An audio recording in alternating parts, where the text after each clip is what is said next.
Welcome to another Fabric Tip Friday. I'm gonna go over just a little bit of ironing down tapes. A lot of people have a lot of trouble when they're priming, having tape sticking up after, and they're calling me and crying the blues and how to get them to stick down, and we have to talk about the super glue trick and what have you. I'm going to start with, most of the time the problem is you did not have enough glue down to start with. I can't repeat this enough. I don't understand why people can't read the instructions. They'll want to put down a layer of glue and they'll want to start putting tapes in it. You've got to put down a thin layer of glue. By the time you go to this one, it's dry, it's ready for the next one. Second layer of glue. Put down a third wet one usually. Lay your tape in it. It's already pre-cut. Wipe it down really good in around all of the stitching. You have very little voids. Then pick the brush up right then and then wet through the top. That's 4. And then come back over with one more at the top. With heavy fabric and heavy tapes, you might even want to put one more on the top. That gets into the situation you don't have pinholes. You have filled this edge up. As you can see, I have made lines.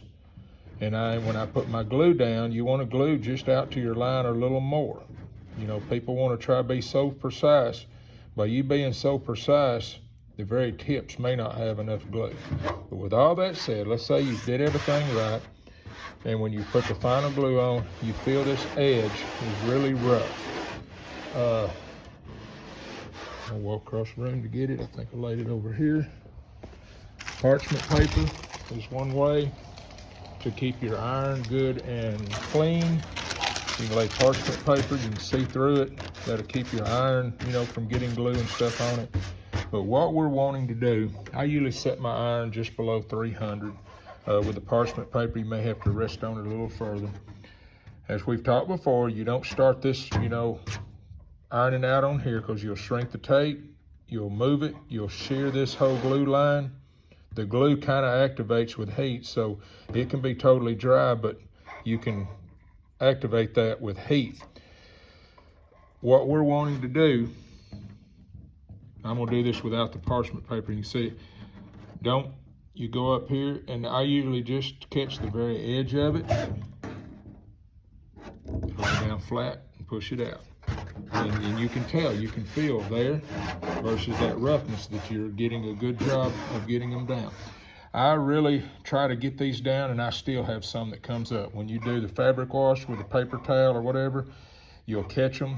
When I usually like to tack rag my fabric after you use the paper towel or whatever to put the fabric wash on. When it dries, there's little bits of paper towel on it.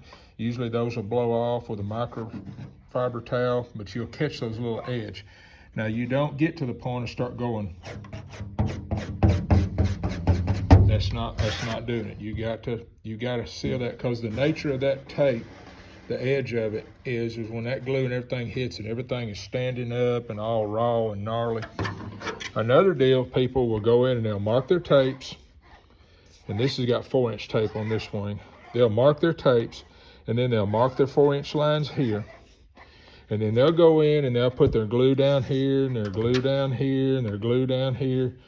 And then, like the way I did, I laid my 4-inch tape up to this line, and then this goes over the top. Well, people will lay all of their bed of glue down, then they'll lay this tape on, then they'll come in and want to start putting this one on. Well, that doesn't work, because think about it, you've laid this piece of tape down, and this doesn't have an extra bed of glue on top of it like this did. So you're trying to glue a tape right down. That's where we always run into a little hollow spot, or it's not glued down here. When you're coming back and doing this one, be careful not to lay that iron right here and do it, because you're going to shrink that tape. You got to kind of turn up on the edge to do it. And I like to take the tip of it where it goes over this rib, kind of smear it down. A lot of work. I don't care whose system it is. A lot of work right there will save you a lot of headache when you get in there and start priming.